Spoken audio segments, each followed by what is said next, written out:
ಪ್ರಕಾರಗಳು ಮತವಾದಿಗಳು ಹೇಳುವಂತವರಿಗೆ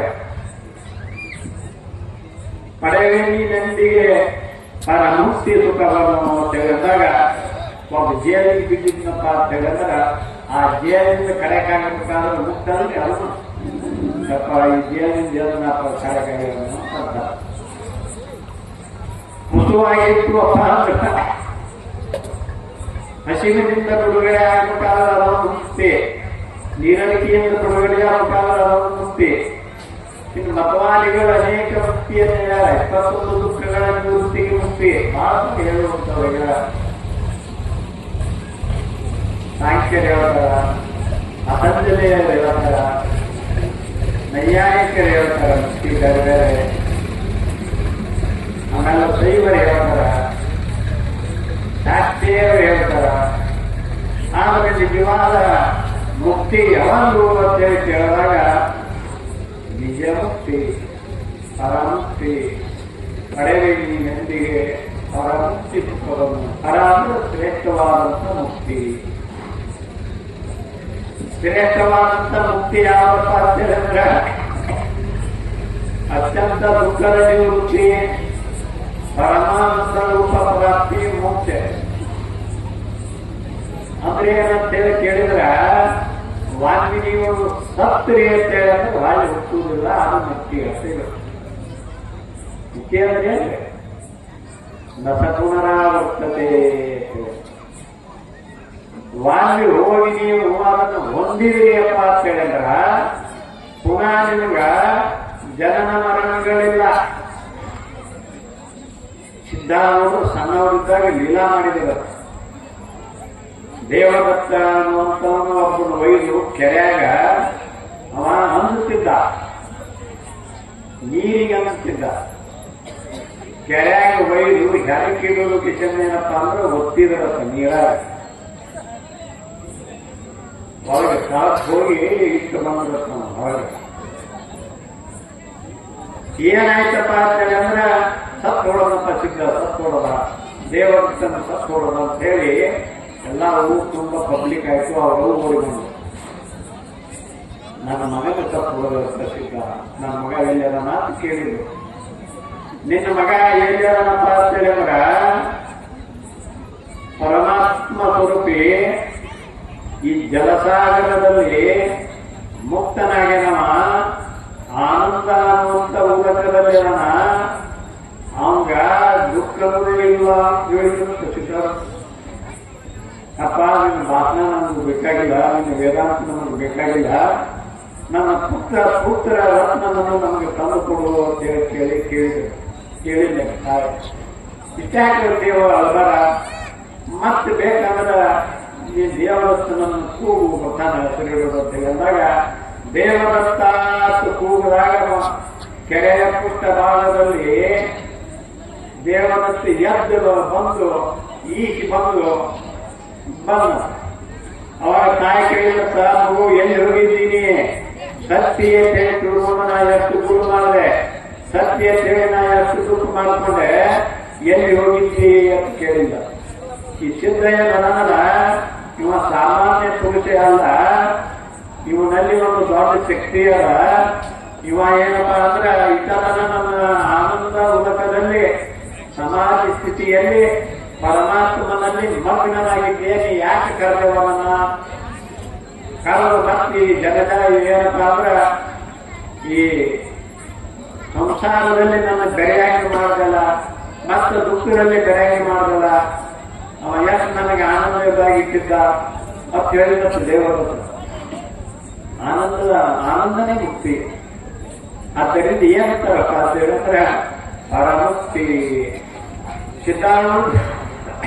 ಸಿದ್ಧಾರೂಢರು ಇದ್ದಾಗ ಪರಮುಕ್ತಿ ಬಹಳ ಸಿಕ್ಕಪ್ಪರು, ಇನ್ನಾದ್ರೂ ಅವರೇ ಕೊಡ್ತ ಹೊತ್ತಾರ ಪರಮುಕ್ತಿ ಸುಖವನ್ನು, ಪಡೆವಿನೊಂದಿಗೆ ಪರಮುಕ್ತಿ ಸುಖವನ್ನು.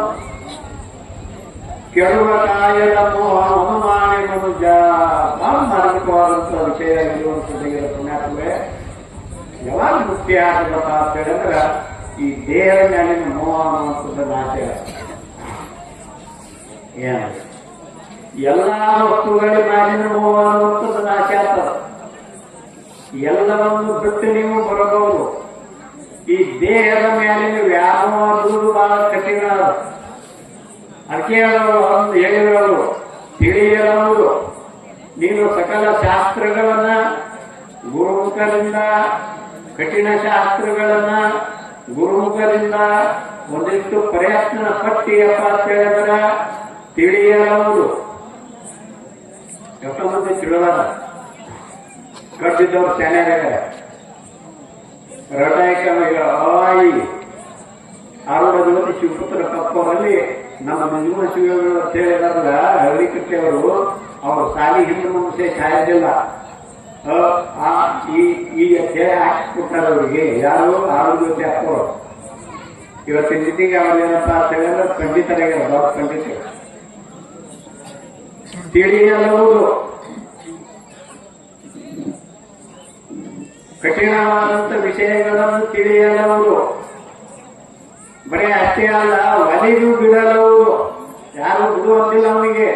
ಒಂದು ಸಂಪತ್ತದ, ಶ್ರೇಷ್ಠ ಅದನ, ರಾಜ್ಯ ಅದನ, ಸಾರ್ವಭೌಮದನ. ಒಲಿದು ನನಗೆ ಸಾಕಾಗಿ ಸಂಸಾರ. ಎಷ್ಟು ಮಂದಿ ಬಿಟ್ಟಾರ ರಾಜಮಾರದಲ್ಲಿ. ತಿಳಿಯಲವರು, ಒಲಿದು ಬಿಡಲವರು. ಭೂತಳದಲ್ಲಿ ಈ ಭೂಮಿಯಲ್ಲಿ ನಾನು ನಾನು ಅನ್ನುವಂಥದ್ದು ಈ ದೇಹದ ಮೇಲೆ ನಾನಲ್ಲ. ಇದನ್ನು ಬಹಳ ಕಠಿಣ. ಅದಕ್ಕೆ ಹೇಳಿದ್ರೆ ನಾವು ತಿಳಿಯಲವರು, ಒಲಿದು ಬಿಡಲವರು, ಭೂತಳವರು ಆನೆಂದು ಅನುಕರಿಸಲಿರುವುದರಿದು. ನಾನು ದೇಹ ಹಿಡ್ಕೊಂಡೆ ನಾನು ನಾನು ಅದಕ್ಕೆ ಹೇಳಿದವರು ತಿಮ್ಮನವರು ಪಡೆವಿಡಿ ನೆನಪಿಗೆ ಪರಮುಕ್ತಿ ಸುಖವನ್ನು ಎಂದು ಪಡಿಸುತ್ತ ಪಡೆವಿಡಿ ನೆನಪಿಗೆ ಪರಮುಕ್ತಿ ಸುಖವನ್ನು ಯಾಕಂದ್ರೆ ಕೆಡುವ ಕಾಯದ ಮೋಹಮಾನೆ ಮನುಜ. ಕೆಟ್ಟ ಗೊತ್ತದತ್ತೆ ಎಲ್ಲರಿಗೂ ಗೊತ್ತದ, ನಿಮಗೂ ಗೊತ್ತದ, ನಮಗೂ ಗೊತ್ತದ. ಆದರೂ ಸಹಿತ ಇದ್ರ ಮ್ಯಾಲಿನ ವ್ಯಾಮೋಹ ಇರ್ತದ. ಇದ್ರ ಮ್ಯಾಲಿನ ವ್ಯಾಮೋಹ ಯಾವಾಗ ಬಿಟ್ಟಿ ಅವಾಗ ನೀ ಮುಕ್ತ ಆಗ್ತೀವಿ. ಈ ಸದ್ಯ ಬಿಟ್ರಿ ಸದ್ಯ ಮುಕ್ತ, ಮುಂದೆ ಮುಕ್ತ ಮುಂದೆ ಮುಕ್ತ. ಬಹಳ ಶರೀರಕ್ಕೆ ಬಂದಾಗ ಬಹಳ ದುಃಖ. ಆದ್ದರಿಂದ ಏನ್ ಹೇಳಿದ್ರಪ್ಪ ಅಂತ ಹೇಳಿದ್ರ ಕೆಡುವ ಕಾಯದ ಮೋಹವನ್ನು ಮಾನೆ ಮನುಜ ಕೆಟ್ಟುವಂತ ಕಾರ್ಯ, ಕೆಟ್ಟು ನಾಶ ಆಗುವಂತ ಕಾರ್ಯ. ಯಾಕೆ ನಾಶ ಆಗ್ತದಪ್ಪ ಅಂತ ಹೇಳಿದ್ರ ಇದು ಅನ್ನದಿಂದ ಉತ್ಪತ್ತಿಯಾದಂತ ಶರೀರ ಅಂತ ಹೇಳಿದರು. ಅನ್ನದ ವಿಕೃತಿ ಎನಿಸಿ ವಿಜಯ ಉನ್ನಿಸಿ ಭಾವ ವಿಕಾರ ಸಮೂಹ ಅದನ್ನೇ ಯಾವುದು ಗಮನದಲ್ಲೋ. ಹೆಂಗಪ್ಪ ಅಂತ ಹೇಳಿದ್ರ ಹೊಟ್ಟೆಯಳುಂಟೆಂಬ ಸ್ಥಿತಿಯೊಂದು, ಹುಟ್ಟುವ ಜಾಯತೆ ಎಂಬುವುದೊಂದು, ಶಿಶುರೂಪಿನ ಪರಿಣತೆ ಮತ್ತೊಂದು. ಯಾಕೆ ಕೆಂಪುವಂತದ ಅಪ್ಪರು ಮುಖರ ಭಯಾನವಾಗ್ಯದ ಬಂದಿತ್ತು. ನಾಯಿಗೆ ಕುಂದಿರೋದು ನಮ್ದೆಲ್ಲ ನಗರಿಗೆ ಕೇಳಿದ್ವಿ. 20 ಗಂಟೆ ಬಂದಿದ್ದೀವಿ ಊರಿಗೆ. ಇನ್ನಾಳೆಲ್ಲ ಅಪ್ಪಗೋಳ ಬಾಯಿಂದ ಶ್ರೀಮುಖಿ ಬಹಳ ಸುಂದರವಾಗಿ ಸಮನ್ವಯ ಮಾಡಿ ನಮ್ಗೆಲ್ಲರಿಗೂ ತಿಳಿಸಿಕೊಡ್ತಾರೆ ಹೇಳ್ತಾ ಅವರು ಶ್ರೀಮುಖದಿಂದ ನಾವು ಕೇಳಿ ಧನ್ಯರಾಗೋಣ ಅಂತ ಹೇಳ್ತಾ ನನ್ನ 2 ಮಾತು